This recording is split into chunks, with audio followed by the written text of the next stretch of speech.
শুনলেন যে এখানে মোটামুটি সুষ্ঠু একটা পরিবেশে এখানকার ভোটাররা যারা আছে তারা কিন্তু তাদের ভোটটা প্রদান করছে এবং সার্বক্ষণিক এলাকার যারা আছেন তারা কিন্তু এগুলো পরিদর্শন করছেন যে কোনো অপ্রীতিকর ঘটনা যেন এখানে না ঘটে এই মৌচাক ইউনিয়নের এই কেন্দ্রে।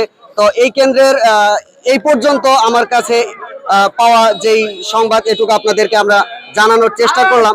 আমরা অন্য কোনো কেন্দ্রে গিয়ে জানার চেষ্টা করব সেই কেন্দ্রগুলোর কেমন অবস্থা এবং পরিস্থিতি। কেমন আছেন? আলহামদুলিল্লাহ ভালো।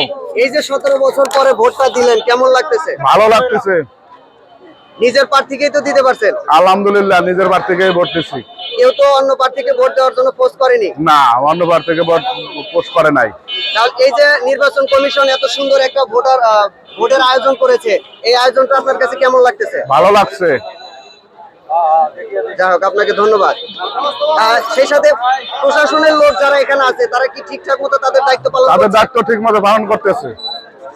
সেনাবাহিনী এবং পুলিশ আছে, সেনাবাহিনী আছে, সবাই ঠিক মতো পালন করতেছে। আচ্ছা, ধন্যবাদ আপনাকে।